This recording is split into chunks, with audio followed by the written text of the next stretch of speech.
ওরা আমাদেরকে আধুনিক বানায় নেয়, আমাদের থেকে আল্লাহর রহমত, আল্লাহর নসরত, আল্লাহর বরকত সব কিছু উঠায় দিচ্ছে। আজকে সব উঠে গেছে, কামাই আছে, বরকত নাই। সুন্নতের উপরে ওঠেন, তওবা করেন। আধুনিক হওয়ার দরকার নাই, 1400 বছর আগেরটাই করেন। যতদিন 1400 বছর আগেরটা করতে ছিল, 800 বছর পর্যন্ত মুসলমান ইজ্জতে ছিল।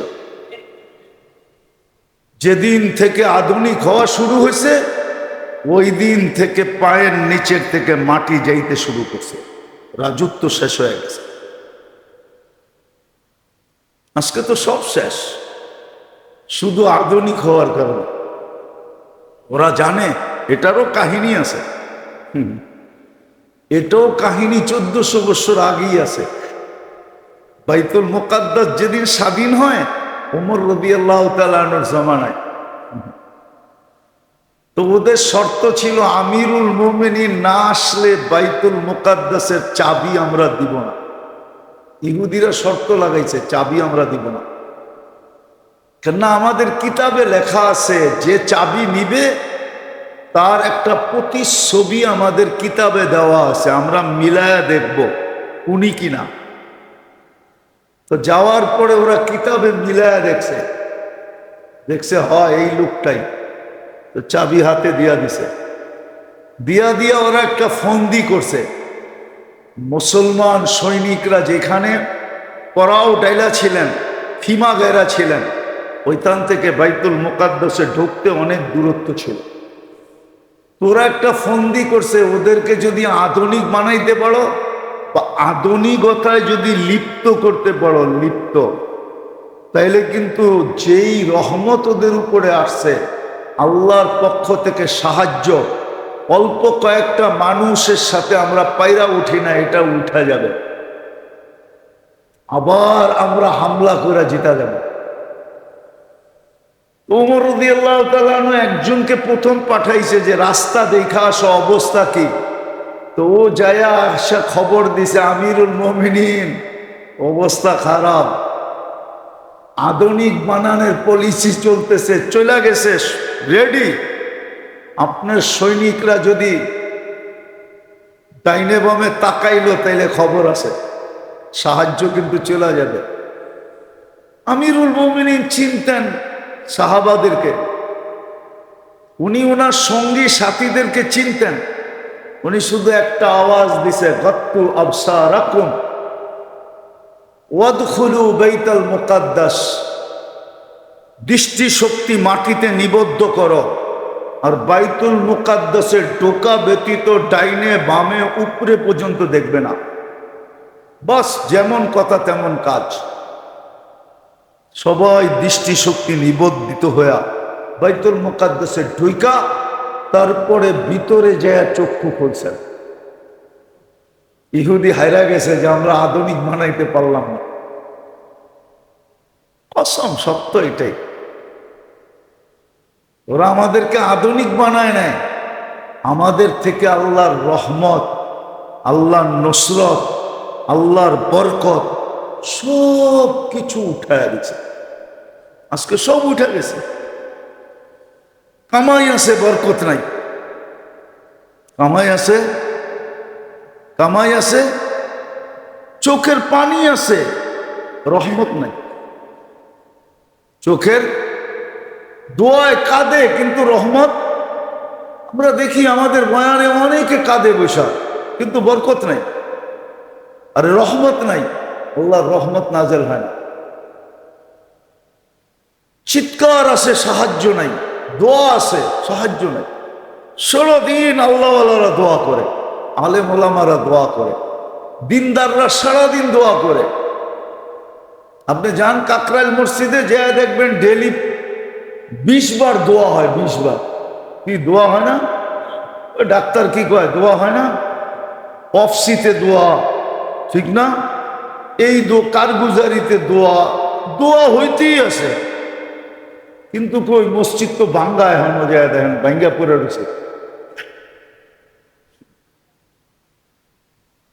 দোয়া হইতেছে কিন্তু আল্লাহ সাহায্য আসতেছে না, মদদ আসতেছে না। চোখের পানিও ঝরতেছে, মদদ নাই।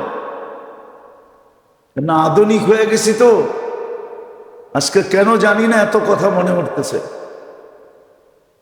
আধুনিক হওয়ার কারণে এই দুরবস্থা।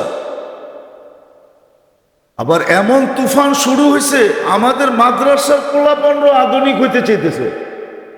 ওই যে দেখ না খারাপ হয়েছে, এটির মনেও আধুনিকের ভাবনা যে আমরাও যদি আধুনিক হইতে পারতাম। তুফান এরকম চলতেছে, আধুনিক সবকিছু খায়া দিছে। এই জন্য ওমর রাদিয়াল্লাহু তাআলা আনহু বলছিল, চক্ষু বন্ধ করা ঢোক, না ডাইনে না বামে না উপরে, বিলকুল নিচে। আধুনিক বানানোর প্ল্যান করছিল ওরা। হ্যাঁ, ওই প্ল্যানটা কি ছিল এটা বললাম না। হ্যাঁ, রূপসী রূপসী বাছা বাছা মেয়েদেরকে রাস্তার দুই পাশে শ্যামল করে যদি এক জন তাকাইবার পড়ে গেল, আগুনি হয়ে গেল, পুরো সাহায্য করে আপনার দিদারে। তোরা জানে না যে মুহাম্মদুর রাসূলুল্লাহ শিক্ষা দেওয়ার লোকগুলা কেমন, ওমর রাদিয়াল্লাহু তাআলা আনহুর সাথীরা কেমন, এটা তো ওদের জানা ছিল। তো 1400 বছর আগে আমাদেরকে শিখায় গেছে আধুনিক হলো না। হ্যাঁ, আধুনিক ভিন্ন জিনিস, ভদ্রতা ভিন্ন জিনিস। আধুনিকে ভদ্রতা নাই। কি নাই?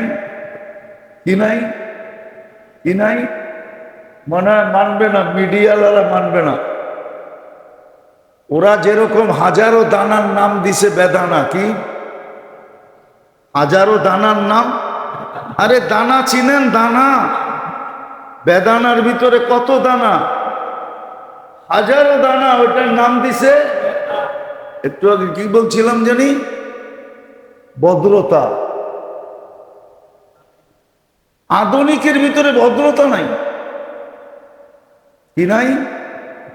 কি নাই? কি নাই? আমারে শিখাইতে হবে না, আবারও বললাম না, আমি জানি ভদ্রতা নাই। ভদ্রতা নাই, ভদ্রতা আমার সমাজেও আছে। শ্বশুরে জামাইরে ডাইলা দেয়। কি ওই যে না ডায়লগ শুনছিলেন না, ডেলে দিব, এটা হলো ভদ্রতা। বোঝেন? ডাইলা দেওয়া বোঝেন? কি দুর্মিয়া। আরেকজন আইসে চাল খায়, বোতল খুইলা ডাইলা দেয়। বোতল চিনেন? এটাও চিনেন না, প্রত্যেকে চিনবেন বোতল। আবার জামাই শ্বশুররে কয়, আপনি কাবাবের হাড্ডি হয়েন না। কাবাবের হাড্ডি বোঝেন? এটাও তো বোঝেন না। রাস্তায় চলতে যায় জামাই শ্বশুরে কইতেছে, আব্বা কাবাবের হাড্ডি হয়েন। আমার সমাজে আছে। আপনারা ইঙ্গিত বুঝলে বোঝেন, না বুঝলে না বোঝেন।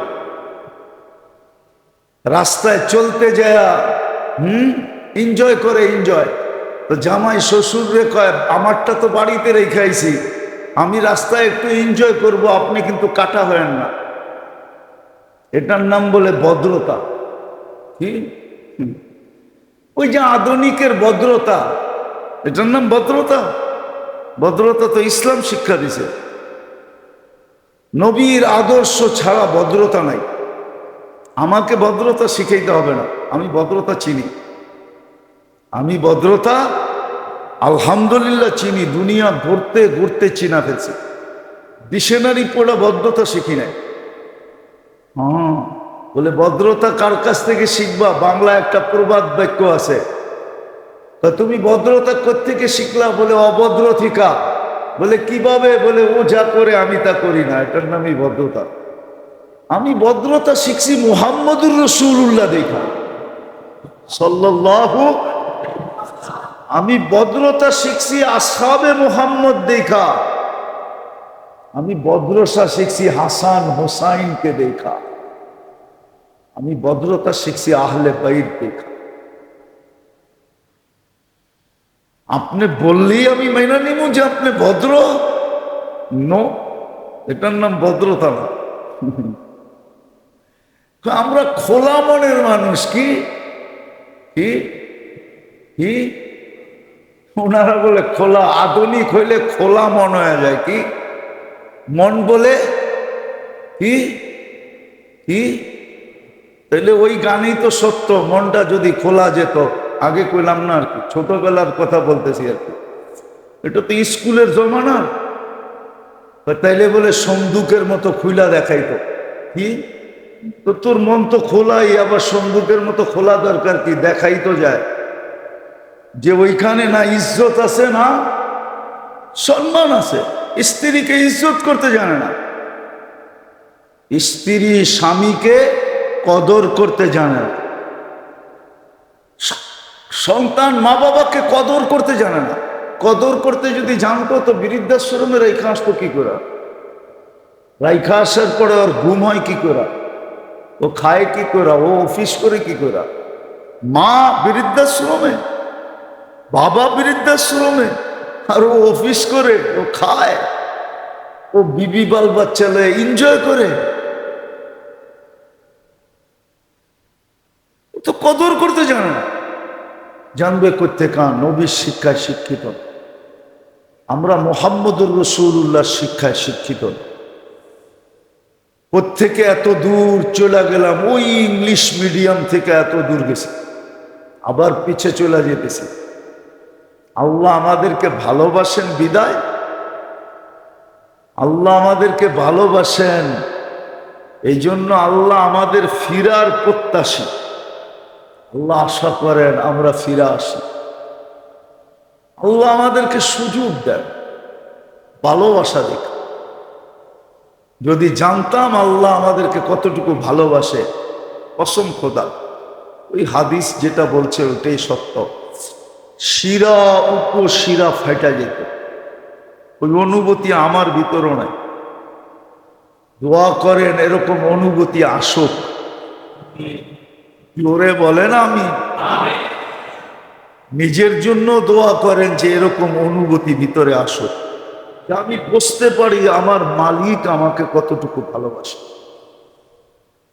আল্লাহ আমাকে কতটুকু ভালোবাসে, আল্লাহ আমার প্রত্যাশী কত, ফিরার ইচ্ছা কতটুকু রাখেন, আমার ফিরার প্রত্যাশী কতটুকু।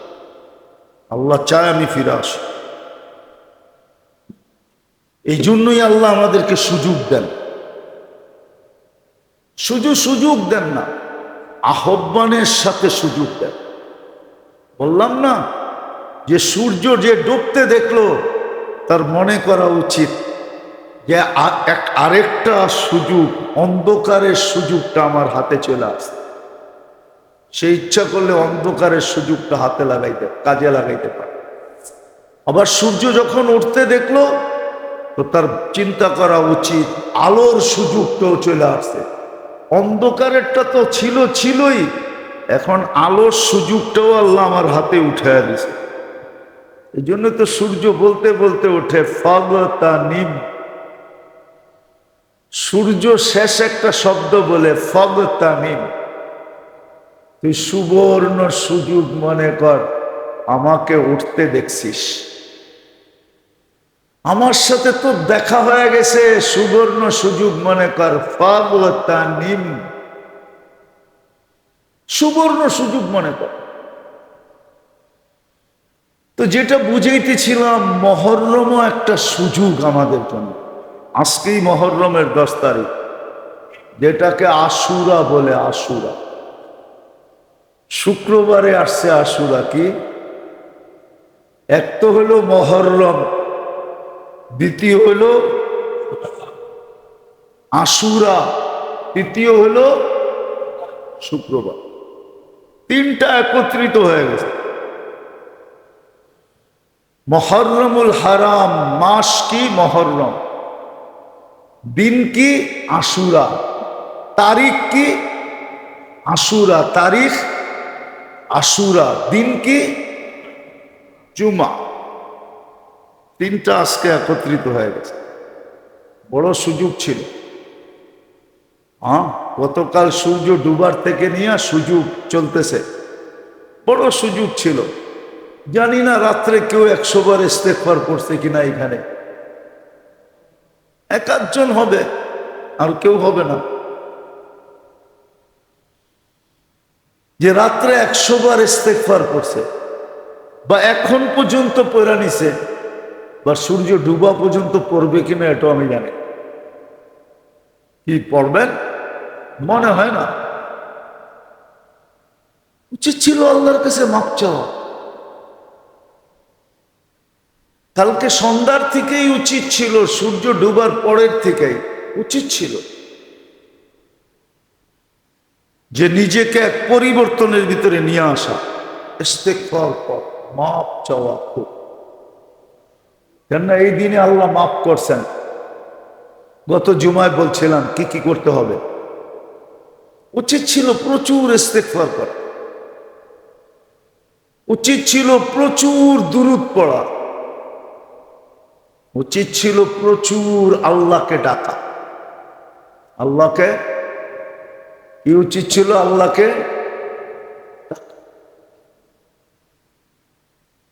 হ্যাঁ, একটা দোয়া শিখিয়ে দেই, মনে উঠলো এই জন্য, যে মাগরিবের পরে পরে রাদিতু বিল্লাহি রাব্বা ওয়া বিল ইসলামি দীনা ওয়া বি মুহাম্মাদিন সাল্লাল্লাহু আলাইহি ওয়াসাল্লাম নবিয়্যা। সকালে পড়লে সারা দিনের নেয়ামতের শুকরিয়া আদায় হয়ে যায়, বিকালে পড়লে সারা রাত্রের নেয়ামতের শুকরিয়া আদায় হয়ে যায়। আরেক রেওয়ায়াতে আছে 24 ঘন্টায় একবার পড়লেও 24 ঘন্টার নেয়ামতের শুকরিয়া আদায় হয়ে যায়। কিন্তু জানি তো না, কর্ম করতে পার, শিখি তো না। শিখি তো রাগ হয়ে যাবেন। সূরা ফাতিহা ভালো মতে পারে না, বাবলয়া বেড়ায় আমি বড় শিক্ষিত। কি কলেমা সহি উচ্চারণ করতে পারে না, ও আবার বাবলয়া বেড়ায় আমি বড় ডক্টরেট, অথচ কলেমা সহি উচ্চারণ করতে পারে। মুসলমানের ঘরে জন্ম নিয়েছে। কথা আবার অন্য দিক চলে যাবে। কাউকে আমি হিট করতেছি না, কাউকে আমি ক্রিটিসাইজ করতেছি না। নিজের বিবেকের কাছে প্রশ্ন করা উচিত। তো আল্লাহ সুযোগ দিছিলেন আমাদেরকে। আশুরা সুযোগ, মহররম সুযোগ। হারাম মাসের শেষ মাসটা হলো মহররম। 4টা মাস নিষিদ্ধ মাস, রজব, জিলকাদা, জিলহজ্জা। মহররম হলো সর্বশেষ মাস। বাংলা একটা কথা আছে, যা শেষবেলা, শেষবেলা। আরেকটা প্রবাদ বাক্য আছে, করবালা হোবালা। করবালা, যদিও এটা একটু উর্দু মিলানো আছে, করবালা হো, বুঝেন না? মনে হয় ঢাকায়রা উর্দু ভুলে গেছে। করবালা হোবালা, ভালো করো ভালো হবে, এটার অর্থ হলো এটা। করবালা হোবালা, এটা ঢাকায়রা কইতো। হ্যাঁ, আগের বুড়া বুড়িরা কইতো, মিয়া করবালা, বেটা করবালা হোবালা, ভালো কর, তোর লোকে ভালো হবে। মাচাচিরা কইতো আর কি, ঠিক না? এখন তো উর্দু ভুলে গেছে ঢাকায়রা, আধুনিক হইয়া সব হারায় ফেলছে। ঐতিহ্য মৈতিহ্য এখন আর কিচ্ছু নাই, ঠিক না? করবেন আপনার এত দুঃখ লাগে কেন? বলা ফেলবো কেন দুঃখ লাগে? না আপনি করে বলে কি লাভ? ডাকায়ারা তো শুনবো না। দুঃখ লাগে এই জন্য, নিজে বিয়ে করছি তো নয়া বাজার, এই জন্য। মনে হয় বোঝেন না, কি বুঝছেন? নিজে বিয়ে করছি তো শমশাবাদ, এই জন্য দুঃখ লাগে। তো ঢাকায় গো বুড়া বুড়ির প্রবাদ বাক্য ছিল, করবালা হোবালা। এটা একটা প্রবাদ বাক্য, ভালো করলে ভালো হবে। আল্লাহর সাথে আমাদের একটা ভালোবাসা, আল্লাহ দুইটা জিনিস চান,